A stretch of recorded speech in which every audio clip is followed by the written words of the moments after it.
Hey guys, and welcome to the Working Money channel. So here we have it, the Triffin dilemma.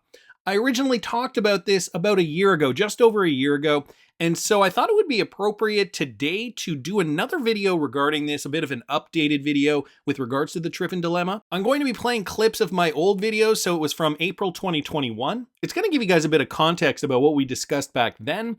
And this tweet, okay, from October of 2018 from the St. Louis Federal Reserve.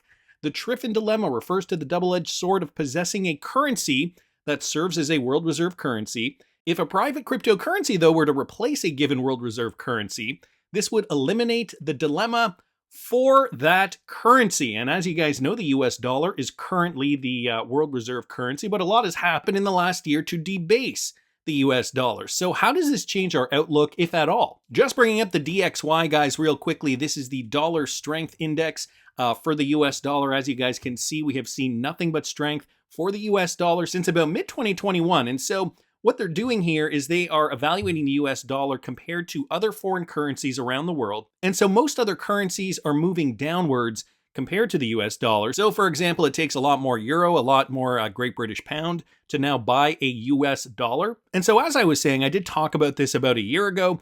This was the video I did back then. But of course, now it's 2022, and dollar dominance has been in the spotlight more than ever. Even if I just do a quick Google search on Triffin Dilemma 2022, these articles are popping up. Is dollar dominance in doubt? The new Triffin dilemma. What is the Triffin dilemma and why is it so important? So, if the United States stopped running a balance of payments deficits, the international community would lose its largest source of additions to reserves.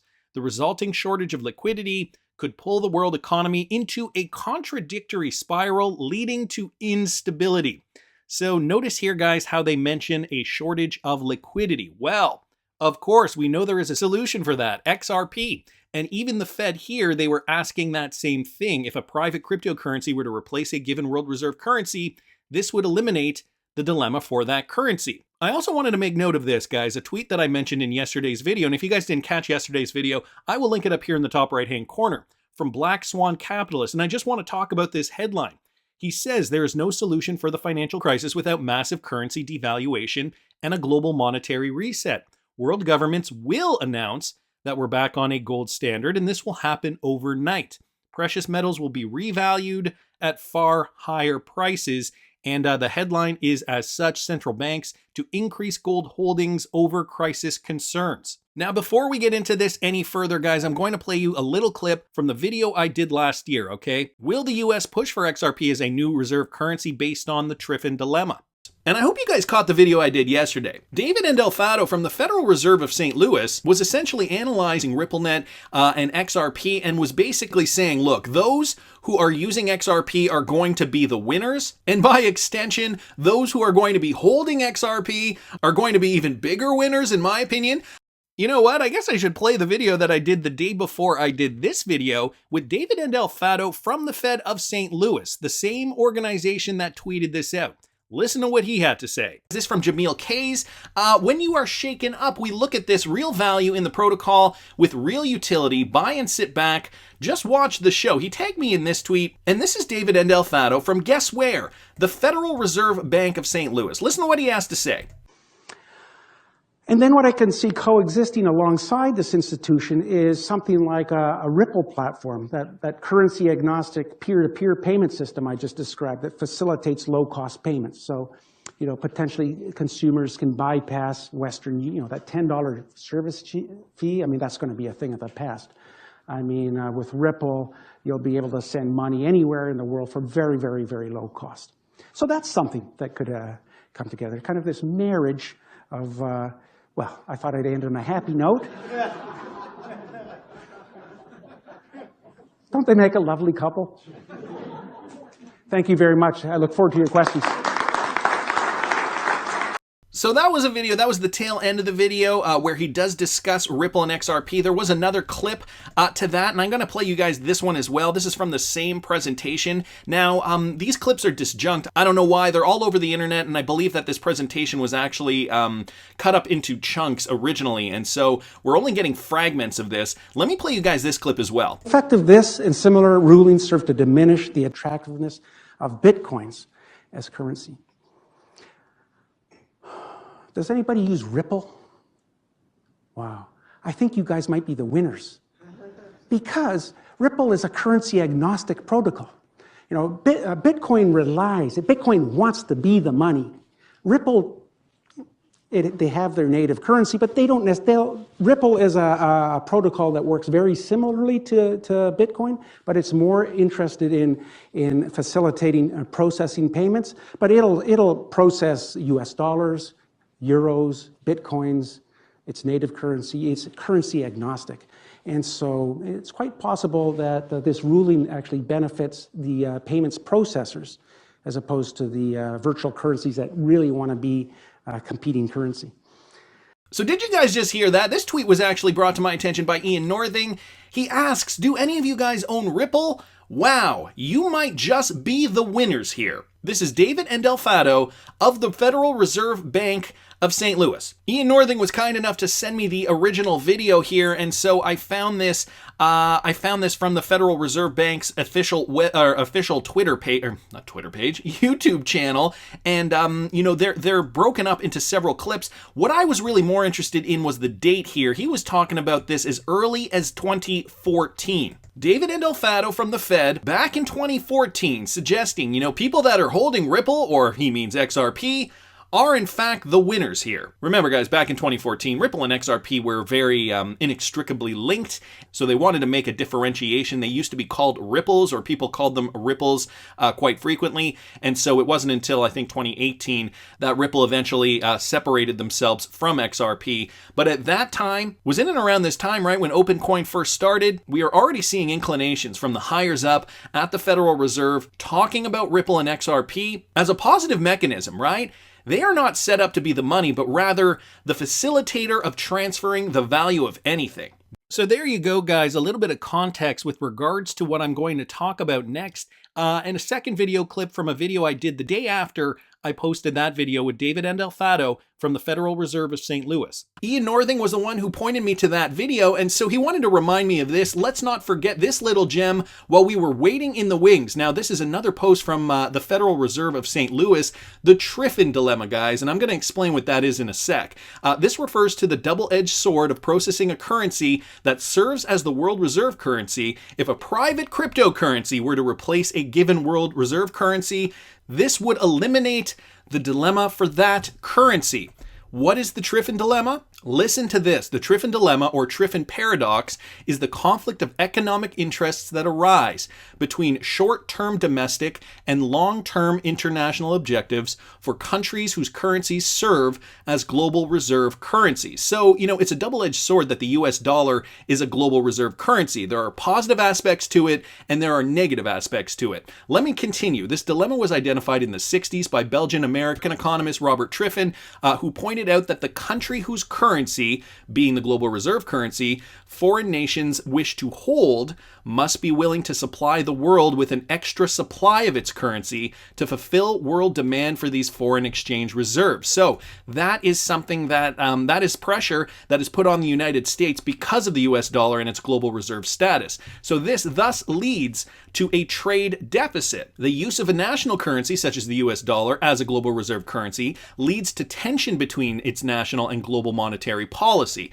This is reflected in fundamental imbalances in the balance of payments, specifically the current account, as some goals require an outflow of dollars from the United States while others require an overall inflow. And I know that might sound a little confusing, so I found an example. This is from Quora, somebody by the name of Marshall Gittler. He's a former bond analyst in Japan.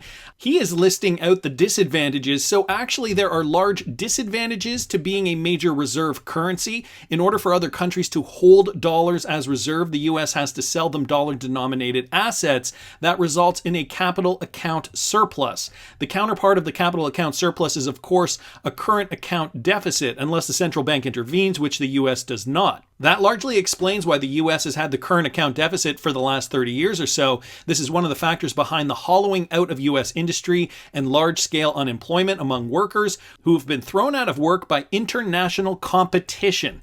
And then he talks a little bit about Donald Trump's presidency. Of course, this is from 4 years ago. That's why most countries fight to prevent their currency from being held as the reserve currency, since demand for financial assets causes a currency to appreciate depreciate, dampens growth, and causes unemployment. And so some of the advantages, as you guys know, the U.S. controlled 2/3 of the world's gold. After the Bretton Woods Agreement was signed, the U.S. currency became the world reserve currency. The U.S. controlled 2/3 of the world's gold and had no problem keeping gold reserves. All the other countries would hold a mix of gold and U.S. dollars in their reserves, and this worked for close to 30 years. At that point, Nixon took the U.S. off the gold standard, effectively reneging on the agreement to redeem dollars for gold.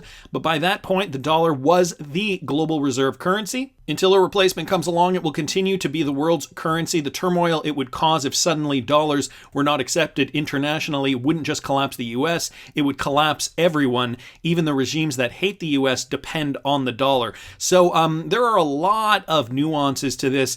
And, some of these guys on Quora, if you take the time to read some of these, have explained the pros and cons in various different examples. So I am going to leave this list in the description of the video. Hope that helps at least a little bit. Of course, we know the positives, right? Trading power. A lot of other countries want to hold the global reserve currency, but there are downsides to it as well. And so the Triffin dilemma is basically what could be classified as that double-edged sword, right? So back to the Triffin dilemma, the double-edged sword. Fast forward to 2022, because let's not forget, the whole issue with Russia, Ukraine, that wasn't happening when I originally recorded this video back in April of 2021. So what do we got now? We've got banks increasing their gold holdings, not just any banks, central banks. And this article was just from a few days ago, October the 4th, 2022. We saw banks accumulate over the summer, and it looks as though from this article they were continuing to accumulate as late as August. Global central banks increased reserves by 20 tons in August. Central banks continue to provide essential support for the gold market. However, data collected by the World Gold Council shows that purchases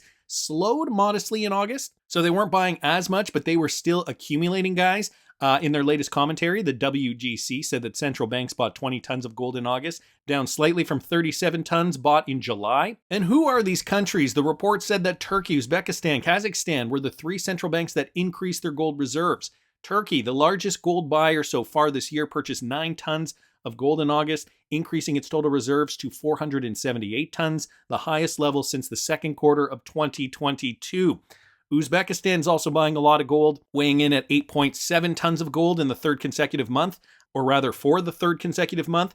And Uzbekistan's gold reserves have increased by 19 tons to 381 tons. Kazakhstan also buying up 2 tons of gold. So gold being accumulated, guys, by foreign central banks. We also had the news a few months ago when SWIFT decided that they were going to put sanctions on Russia. That Russia said, you know what, SWIFT? F you. We're going to use our own system. The SPFS, or the System for Transfer of Financial Messages, is the Russian equivalent of SWIFT. It was developed in 2014 when countries around the globe threatened to expel Russia from SWIFT due to its annexation of Crimea. It allows for transfers of funds between any two banks on the system. So they had this in the wings. They were smart. They decided to develop this in case something else happened.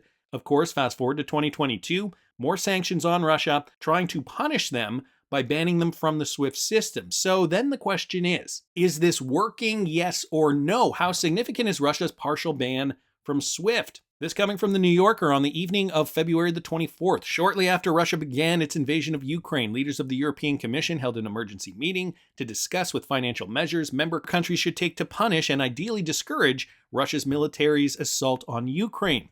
There was little consensus among members around how extreme the steps, such as sanctions and asset freezes, should be.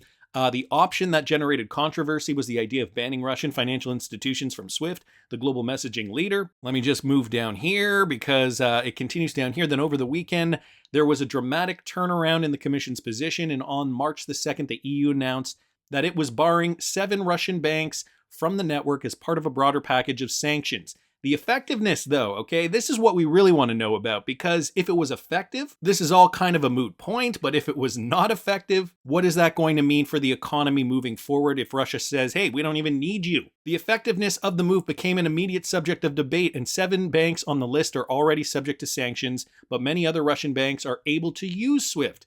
Nevertheless, this was an important, unprecedented step towards blocking Russia's ties to the international financial system. It's not a small thing to start taking banks off SWIFT. This is what Daniel Glazer said here, former Assistant Secretary of the Treasury Department. He goes on to say the fact that they're doing it at all, when they explicitly were saying a week ago that they weren't going to do it, demonstrates the seriousness of this effort and it's another signal to the international financial community that you've got to be really serious with any Russian bank. And so how does this actually relate to the Triffin dilemma and if a private cryptocurrency were to replace a given reserve currency? Now, Russia's already been in talks with China to kind of discuss where they're going to go with a new reserve currency, perhaps a new global payment currency. As I've talked about before in former videos, guys, I'll link one up here in the top right-hand corner for you. Why Russia isn't relying on crypto to evade sanctions. Now, when you do a Google search, okay, a simple Google search for Russia SPF crypto, Google has this uncanny knack of putting these headlines right at the top, suggesting that Russia is probably not going to go the cryptocurrency way. But is this true? So, they're saying, why isn't Russia relying on crypto to evade sanctions, insinuating that they're not? Why Russia isn't relying on crypto to evade sanctions? Another one here from the NASDAQ from just last month, September 2022. How about this one from Finyear? Will crypto help Russia get around sanctions and SWIFT ban? No! Exclamation point. But then, guys, I happened upon this article here.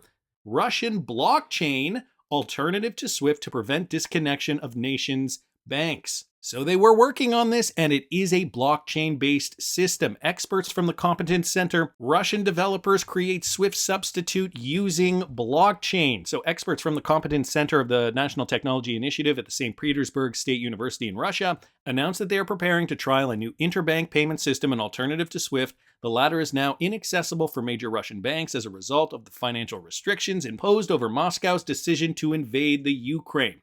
So just to reiterate, although Google is suggesting no, they're not going to use cryptocurrencies to evade sanctions, and I mean, technically, blockchain and crypto aren't the same thing, but are they going to be using cryptocurrency type products? Absolutely. This is just the new face of finance. So, I mean, it's not like they're going to use old technology to do this.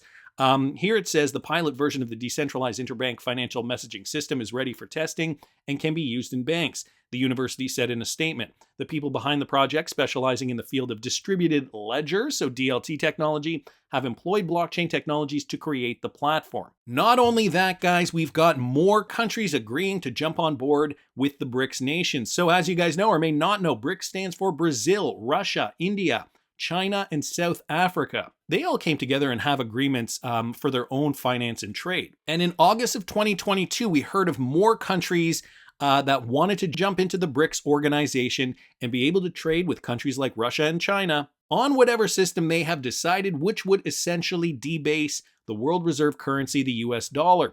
So this went on to say signals from Algeria that it wants to join BRICS demonstrate that more and more countries have faith in the group and its ability to offset the negative influence of certain countries' rising unilateralism and protectionism. So Algeria, guys, is one of those countries here. Observers believe that it is the BRICS' great strength and potential in driving the world economy and its important role in establishing a more equitable and rational global governance environment that is drawing more countries to become part of BRICS in this turbulent era. So more countries are saying, yeah, F the US, F the US dollar. We want to keep trading. We don't want to be beholden to the US dollar, and considering the US dollar is just moving up and up and up, I can see why these countries want to do this. After the BRICS summit this year officially proposed studying the standards and procedures of expansion, the group of major emerging economies has become increasingly appealing to some countries. And guys, some of these countries include Iran, Argentina, Saudi Arabia, Turkey, Egypt, and the aforementioned Algeria. So more clout given to this 2018 tweet, guys.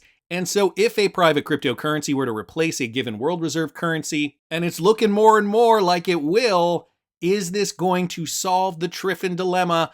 Anders here on Twitter posted this. Now, he posted this back in August, but it has to do with the Triffin dilemma, and I thought I'd go over it because I think it's very important. How could a cryptocurrency used in international transactions and trade actually help to reduce the U.S. balance of trade deficit? When a country possesses the world reserve currency, as the U.S. does currently, it will, as a side effect, experience a worsening balance of trade deficit. It imports a lot more than it exports. And this, of course, is the Triffin dilemma. A big reason for this is because countries need to hold U.S. dollars for international trade. This creates a lot of demand for the U.S. dollar, which makes USD expensive compared to other currencies. As expensive USD means imports will be cheaper for American consumers and businesses. So imports to the US increases, but it also means it gets more expensive for other countries to buy US dollars, as I mentioned earlier. So US exports decrease. This leads to a growing trade deficit for the United States. If international trade would be more and more jurisdictionless, crypto instead, countries would need to hold less US dollars. So if they move on to, let's say, a private cryptocurrency to facilitate the trade, or even if, the BRICS countries decide to go about their way and use their own currency, there's always going to be XRP in the wings to ease the liquidity issues. This goes on to say this would decrease the demand for USD. USD would weaken against other currencies. Imports would become more expensive for US consumers and businesses, leading to less imports. Other countries would find US goods cheaper, so they would buy more American products, and exports would increase. So we got to find that fine balance. This would reduce the US trade deficit, though, he says. And since a crypto asset is jurisdictionless, not issued by any sovereign nation, no country would experience the Triffin dilemma by utilizing a crypto in international trade and business finance. So boom, a perfect case for why countries should want to use an agnostic cryptocurrency, i.e. an XRP, to solve the liquidity issue and to ease the Triffin dilemma. No country would benefit, nor would they suffer if an agnostic cryptocurrency were utilized. And here's another great complimentary post by Molly Elmore. What happened if 41% of the world decides the US dollar is no longer the only global reserve currency? So a thread on the BRICS alliance and their plans for a new world reserve currency and what it means for the US dollar. The Bretton Woods Agreement in 1944 named the US dollar as the reserve currency of the world. This means that global trade is done using dollars. When a country conducts trade in the reserve currency, they have to purchase a large amount and hold it in various bank accounts used to pay for goods like oil, wheat, etc. This creates continuous demand for the dollar, which keeps its value high. Countries that export to the US prefer a strong dollar because it means Americans can afford to buy their products and the profits are high in value, but it also means that the US is in charge and they can impose consequences if a country does not align with US interests. Hence Russia, where we are today. So she talks a little bit about the BRICS formation. Those nations within BRICS are producers of valuable commodities like gold and oil. So that's the other thing. The countries that are involved in BRICS are commodity rich, okay? And they recently began trading with each other using alternative payment currencies, not the dollar.